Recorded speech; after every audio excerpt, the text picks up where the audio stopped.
Oi gente, eu sou a Ju do Juan Books e sejam bem-vindos ao meu canal.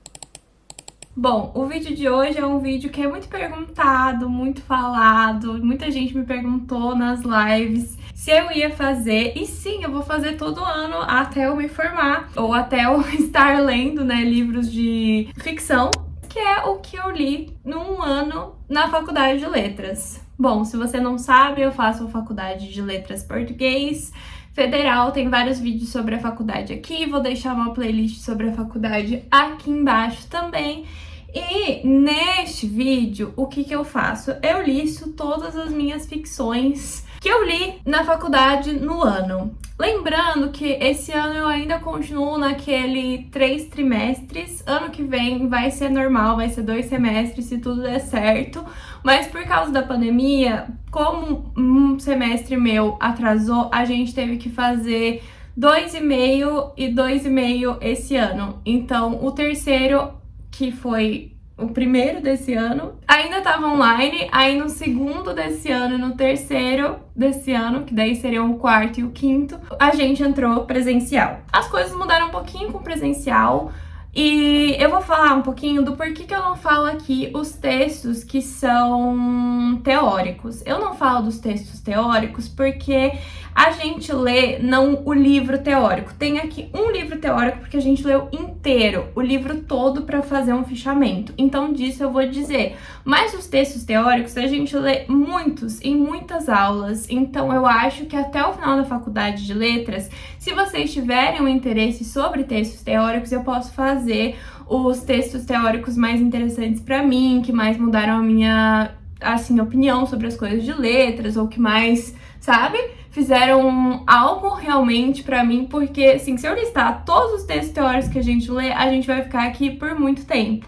Então, eu cito tudo que é ficcional ou tudo que a gente tem que ler por inteiro, sabe? Livro, não só capítulos e textos curtos.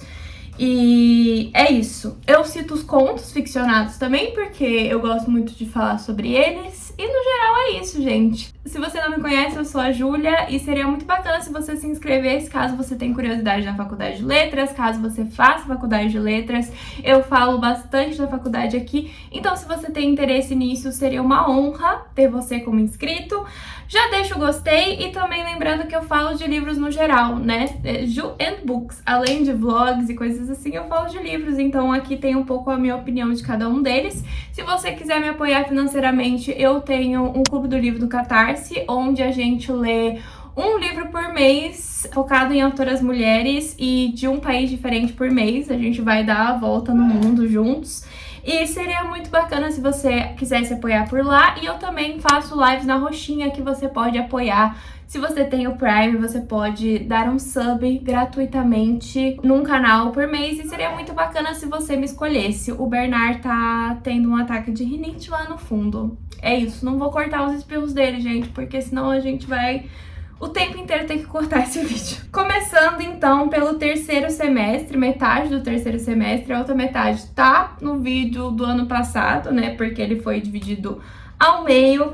Então, em literatura brasileira 3, a gente leu Água Viva, da Clarice Lispector. Eu tenho esse livro, mas eu emprestei pra minha mãe, tá com ela. Vocês vão ver que muitos dos livros aqui eu empresto pra minha mãe, porque eu adoro fazer a minha mãe também uma aluna de letras. Eu não sei o que eu tenho, que eu quero que a minha mãe leia tudo que eu leio da minha faculdade. E ela gosta, gente, eu juro que ela gosta, ela fica interessada, tá? Eu juro. Água Viva é muito difícil explicar, porque é aquele fluxo de consciências, de pensamentos da Clarice Lispector. É um livro dela que não tem exatamente um plot, mas que é, assim, um tapa na cara, e é lindo, lindo, muito poético, bem curtinho, maravilhoso, eu recomendo muito. Não sei se é a melhor forma de começar com a Clarice Lispector, eu ainda acho que... Eu quero fazer um vídeo sobre onde começar a Clarice Lispector, mas eu preciso ler mais dela pra falar isso, né? Mas eu ainda acho que contos são a melhor forma. Então, o que eu faria se eu quisesse começar com a Clarice Lispector? Que foi o que eu fiz. Eu pesquisaria, tipo, os contos mais aclamados da Clarice Lispector, os contos que tem que ler da Clarice Lispector, e leria os contos e depois partiria para as obras. Falando em contos, a gente também leu contos da Clarice Lispector, porque o que é letras sem ler contos da Clarice Lispector? A gente leu os contos Amor e Búfalo. Aqui tem alguns marcados meus que eu li. Eu tenho este livro que é muito útil ter para quem faz faculdade de letras, tá? Esse e o da Lígia Fagundes Telles, pelo menos na minha faculdade de letras a gente vê essas duas autoras muito e muitos dos contos dela, então esse aqui é todos os contos da Clarice Lispector, e é sempre bom quando tem um conto que eu fico tipo, oba, vou ver no meu.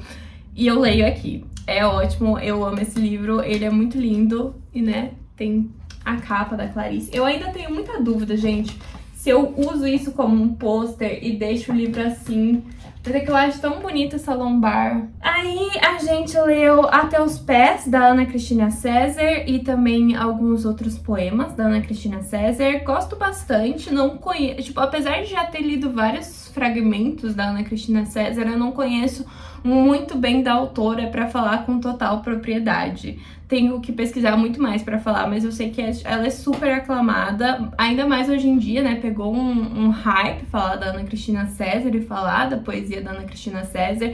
E ela tem poemas muito interessantes e muito bonitos. Aí a gente leu alguns contos do Marcelino Freire. Eu não vou colocar todos aqui, porque a gente leu, tipo, um livro de contos, e era todos desse livro. Então, se eu achar exatamente o livro aqui, eu vou colocar aqui. Aí a gente leu Conceição Evaristo, Ponciá Vicêncio, que foi um dos livros preferidos da minha vida. Inclusive, eu dei esse livro pra minha mãe, porque, gente, a Conceição Evaristo, assim, eu já amava ela com Olhos d'Água, mas com esse livro, ela arrancou um pedaço de mim e tá junto com ela e vai ficar junto com ela e vai ficar junto nesse livro pra sempre. Sério, esse livro é lindo, é aqueles livros que falam muito sobre família, que falam muito sobre solidão, que falam muito sobre não saber qual que é o seu lugar e sair desse lugar pra se descobrir e talvez descobrir que na verdade você já estava no seu lugar e você só não aceitou porque talvez a sociedade não queria que aquele fosse o seu lugar. Ai, é muito lindo! É muito lindo, sério. Um dos meus livros favoritados, com certeza. Assim, eu acho que é uma ótima forma de começar com a Conceição Evaristo, porque não são contos, não é um livro difícil de entender e é um livro que é muito importante. Coloquei ele como leitura obrigatória. É muito lindo, é muito triste, mas é muito, muito lindo. Eu amei muito esse livro. Aí a gente leu do Sérgio Vaz, que eu tenho aqui também, que é Primavera Periférica. E o Sérgio Vaz, ele tem poemas e tem escritos, quase tipo contos. Esse é um texto, assim, tem 2 páginas. E eu tenho esse livro aqui porque eu conheci ele na Bienal. E eu conheci o Sérgio Vaz porque o meu namorado é um grande fã. Ele conheceu também pela Faculdade de Letras, também por causa dessa professora. A professora é a Thelma, inclusive. Ela sabe que eu tenho um canal. Não sei se ela vê meus vídeos, mas enfim. A Thelma, ela sempre apresenta autores muito incríveis pra gente, que a gente fica fissurado, assim. Todos esses livros que eu tô falando agora são todas leituras selecionadas dela, então... Aí o Sérgio Vaz conheci na Bienal e o B já tinha me lido um outro texto dele e uns poemas também. Eu comprei esse livro pra mim e um outro pro B. Ele autografou pra gente, muito fofo, ele foi muito querido. Sim, um autor periférico, com poesias lindas. Com certeza vale a pena você conhecer o trabalho do autor. Ele publica algumas partes no Instagram, se você for acompanhar, então eu vou deixar tudo aqui embaixo, mas vale muito a pena, sério.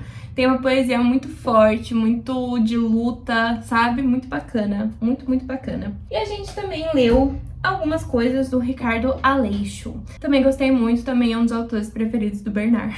Agora a gente passa pro meu 4º semestre, que foi o 2º presencial, né? Literatura Portuguesa 3, a gente leu A Partida e também alguns outros, muitos poemas do Fernando Pessoa. Foram poemas sorteados pelo professor, então eu não posso dizer exatamente, são todos desse livro aqui. Não tem. Foram vários, assim, aleatórios, vários que eu já tinha lido também. também, porque eu já tinha feito faculdade de letras até o 4º semestre em outra faculdade, e não tem faculdade que não fale do Fernando Pessoa. A gente leu os poemas da Flor Bela e eu amei. É a primeira vez que um professor trouxe em literatura portuguesa livros de mulheres, autoras mulheres, e eu fiquei muito feliz, porque eu sinto que tem um apagamento muito forte na literatura portuguesa feminina, e elas foram muito apagadas, e a Flor Bela foi uma poetisa muito maravilhosa, que eu gostei muito, muito, muito dos poemas que a gente leu dela também, e que eu tô louca pra ter um exemplar dos poemas dela. Aí a gente leu também poemas do José Régio. De novo, eu não tô listando os poemas, gente, porque foram arquivos que o professor colocou pra gente, que ele mesmo selecionou dos livros que ele tem, dos poemas que ele tem. Então eu não consigo listar o nome, até porque alguns não tem nome. A gente leu poemas do Miguel Tonga também e poemas da Sofia Mello, que eu também amei demais conhecer a escrita da Sofia Mello. Já tinha ouvido falar tanto da Sofia Mello quanto da Flor Bela. Já tinha lido algumas coisas, mas é sempre bom ler mais e aprender um pouquinho, né, sobre a influência e etc. Isso foi muito bacana. Esses não foram para toda a turma, que foi Mia Couto, o Cego Estrelinho e também o Apocalipse Privado do Tio. Eu li esses 2 contos do Mia Couto para fazer um trabalho, então foi eu e o meu grupo que lemos esses, e para dialogar com outro trabalho de outro grupo no trabalho escrito, a gente leu Nós Matamos o Cão Tinhoso, que foi muito lindo, sério, um dos contos mais lindos que eu já li. É muito triste, mas, cara, tem tanta camada nesse conto que, meu Deus, eu recomendo muito que vocês leiam. É, assim, triste, mas lindo, lindo, lindo. Esses, tanto Nós Matamos o Cão Tinhoso quanto os contos do Mia Couto são pra falar, né, daquele período, né, de colonização portuguesa numa parte da África, né, então povoados que hoje em dia são africanos, mas que Portugal tentou ter para si, e desse colonialismo que teve ali, então, de autores que escrevem em português, se veem como portugueses, alguns moram e nasceram na África, e tem todo aquele negócio quando essa parte ainda era de Portugal, e enfim. Aí a gente foi para Teoria Literária 5, que é o único texto teórico daqui, mas que a gente leu o livro inteiro para fazer o fichamento, que foi os cinco paradoxos da modernidade, e foi a única coisa que a gente realmente leu sem ser texto teórico solto para isso. Em estudos literários, Campo, Sertão, Cidade, eu amei muito, muito essa turma, foi incrível. Eu vou procurar essa professora e tentar pegar todas as matérias que ela for dar, que eu ainda não tive, porque ela foi uma das minhas professoras preferidas, assim, ela dá aula muito bem e ela cobra textos incríveis, mas tá. A gente leu Os Sertões, que foi uma dificuldade muito grande pra mim, mas que eu li, eu peguei esse livro da faculdade, então eu não tenho ele aqui, mas livrão, um livrão, tá? E assim, ela escolheu livrões aqui, gente. Os Sertões, ele é assim, difícil de a gente falar sobre, né? Eu falei muito dele já nas leituras, né, do mês, porque ele é quase uma não ficção. Ele no começo foi pra ser uma pesquisa, né? Foi pra ser tipo assim, por que tá rolando essa guerra e por que a gente quer tirar aquelas pessoas e por que o Euclides da Cunha concordava no começo com esse progresso de tirar aquelas pessoas dali e por que ele parou de concordar com isso. Toda nessa revolta que teve de Canudos. É muito interessante como começa bem assim, pesquisador biográfico quase, então ele narra o sertão, narra as plantas do sertão, narra os jeitos das pessoas, quase como se fosse realmente uma pesquisa, e o tom vai mudando quando ele vai entrando, né, nesse conflito, e ele vai percebendo que o lado dele não é bem o lado que ele concorda como deve ser feito, e de como o lado do sertão, do sertanejo, como Euclides da Cunha chama, é muito mais forte do que o lado do militar que queria derrubar aquilo dali. Então é muito interessante, eu acho que é um livro que mudou muita coisa, assim, pra mim, porque é um livro muito denso, bem difícil, assim. Aí, a gente leu Grande Sertão Veredas, que eu não vou falar muito, porque tem um vlog, um vídeo inteiro ajudando ou tentando facilitar, ou eu refletindo sobre Grande Sertão Veredas. Também é um livro que mudou a minha vida. Acho que irei reler muitas vezes. Ele, olha só, o menino foi marcado, o menino, ele, meu Deus. Cara, que livro é esse, né? Que livro é esse? Eu acho que esse livro também mudou muito a minha vida. Enfim, que falar desse livro? Eu já falei tanto, eu sinto que eu já falei tanto. Eu não dou exatamente spoilers no vídeo, então se você quiser saber mais um pouco sobre essa história, seria muito bacana se você visse o vídeo. Mas aqui a gente tem o nosso protagonista, que ele tá contando e narrando para um interlocutor que ele chama de doutor. Ele tá narrando a história da vida dele e de como ele se tornou um jagunço e de como depois se tornou esse fazendeiro e de todo o mal que ele fez e do diabo e do pacto e da vida no sertão, das veredas e de como tudo se transforma e do amor. Livro lindo, lindo, lindo, lindo. Cada vez que eu penso mais, eu mais amo. E daí a gente também teve que ler Cidade de Deus, que eu ainda não terminei exatamente porque tiveram essas leituras super densas, né? Foi os Sertões, depois o Grande Sertão Veredas e daí passamos pra Cidade de Deus, que também é um livro bem denso. Ele tá cheio de marcações ainda, não coloquei as tags. Esse livro eu peguei dos meus pais, nessa edição aqui, eles tinham, e eu vou pegar pra mim. Provavelmente vai ficar aqui porque assim tá mudando a minha vida. Eu voltei a ler ele depois de alguns meses abandonados. Agora eu estou lendo e pretendo terminar até o final dessa semana. Eu acho, assim, esse livro eu tô mais na metade. Eu sei que ele é maravilhoso, eu sei que ele é obrigatório. Ele vai falar muito então nessa parte, né, da cidade, campo, sertão, cidade. E aqui a gente tem, assim, a periferia, né? Que livro? Coloquei ele também na lista dos leituras obrigatórias. Também acho que Grande Sertão Veredas provavelmente entraria na lista de leituras obrigatórias, mas eu não quis ser pesada, sabe? Com as pessoas. Então, coloquei esse aqui. Mas é isso, tô amando. E o Paulo Lins faz um trabalho incrível. Quem vai pro lado da linguística também tem que ler esse livro, porque é muito interessante como as coisas são criadas. Inclusive, esse livro também, tá? Grande Sertão Veredas, totalmente linguistas. Leiam isso aqui, pelo amor de Deus. Sério, as palavras que o João Guimarães Rosa cria, cara, isso aqui é a melhor coisa que o Brasil tem. Isso aqui dá orgulho de você falar português, porque se traduzido, se passado para outra língua, não se entende, se perde a maior parte desse texto. Voltei a falar de Grande Sertão, fico emocionada falando de Grande Sertão.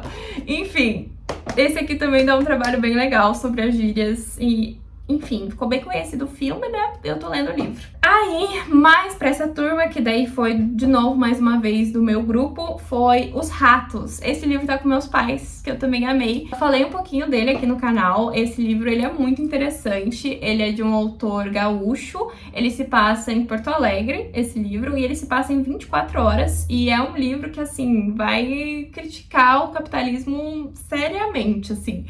A gente tem esse trabalhador que ele precisa de dinheiro para pagar o leiteiro do filho dele, que o filho dele ainda é pequeno e precisa de leite. É tudo que acontece num dia dele pensando que ele precisa pedir dinheiro pro chefe dele, ele sendo negado, ele achando injusto que os ricos se compartilham dinheiro, mas não compartilham entre si, né? E ficam sem pagar, mas não compartilham com o pobre e com quem pagaria, que é só uma coisa entre as grandes classes e não entre as pequenas classes. E ele aposta, ele te deixa maluco, ele entra em roubadas e tudo acontece num dia e é ele precisando dar um jeito de achar a forma de pagar esse leiteiro. E, caras, esse livro é muito, muito, muito, muito lindo. Eu gostei muito de conhecer, de verdade. Eu poderia falar muitas coisas sobre ele, né? Porque eu fiz um seminário falando dele. Mas eu vou deixar o fim pra quem quiser pegar e ler. É super curtinho, você consegue ler em um dia, inclusive se passa em um dia. E eu acho que é uma leitura bacana, que não é tão falada assim. A gente passa pro quarto semestre, que foi esse meu último. Entramos em Estudos Literários 2, Literatura, Política e Ideologia. A gente leu Ensaio sobre a Merda, do livro Bagageiros. Como são ensaios, gente, não vou falar muito sobre, né? São contos, sabe? É um conto.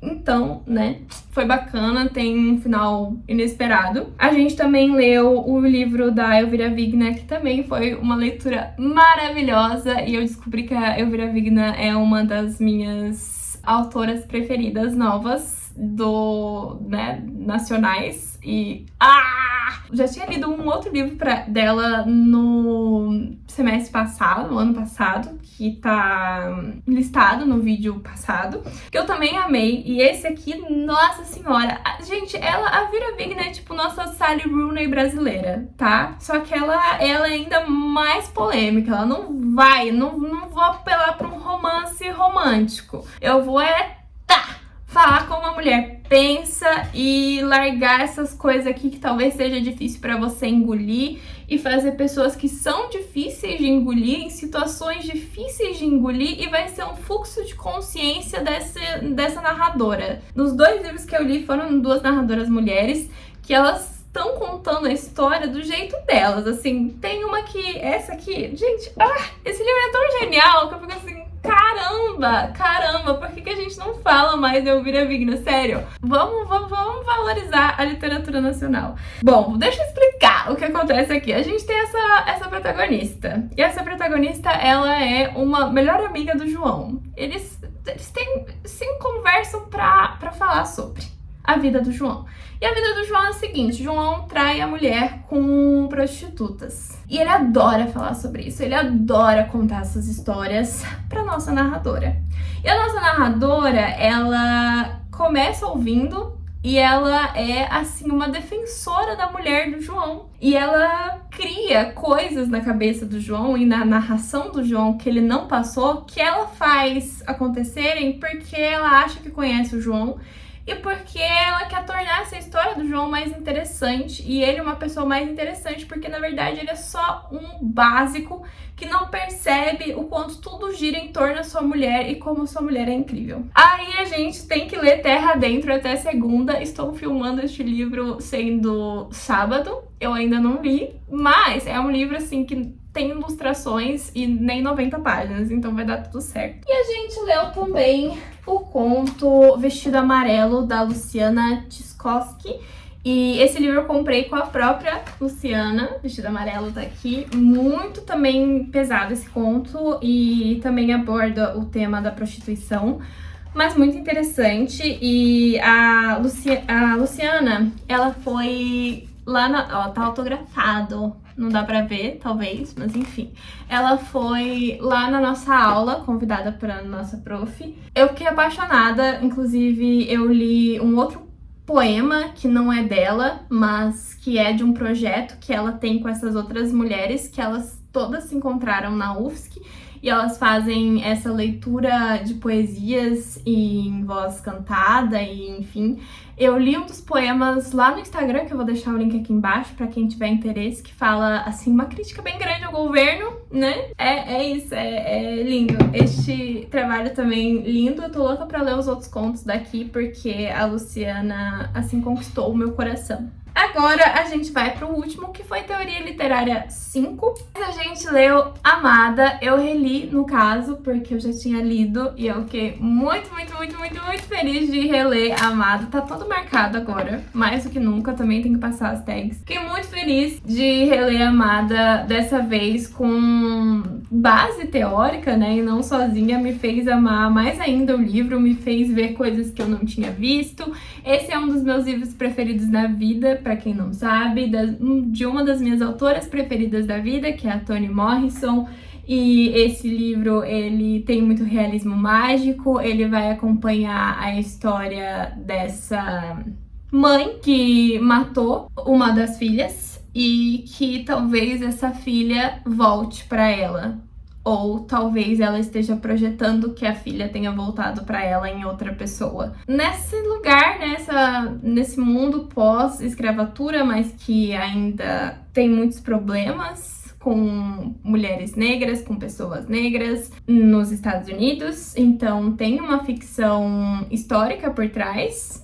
E eu amo esse livro. Eu tenho um vídeo só pra ele. E hoje em dia acho que até esse vídeo nem faz jus a tudo que mais eu aprendi sobre Amada. Enfim, também quero fazer em breve aquele vídeo de Por Onde Começar, da Toni Morrison, tá, gente?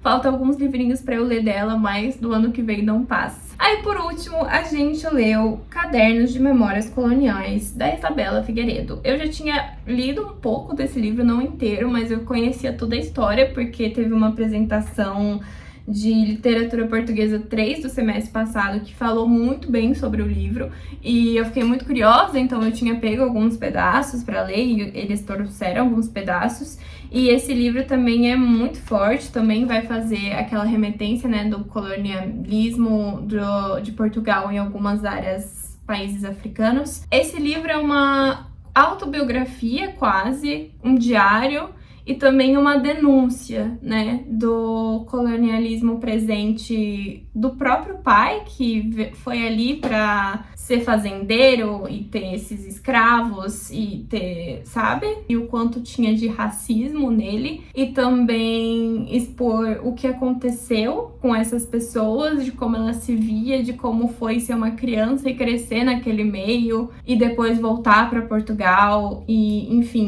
muito pesado mesmo, cheio de gatilhos, mas um soco na nossa cara, com certeza. Foram isso, gente, foram essas as 27 leituras da Faculdade de Letras desse semestre. Uhul! 2022 fechamos como? Yay! Eu espero que vocês tenham gostado desse vídeo, curtam pro YouTube enviar para outras pessoas. Lembrando que a gente tá fazendo vlogmas, então quinta-feira tem vídeo novo, provavelmente pela noitinha, tá, galera? E é isso! Eu espero que vocês tenham gostado.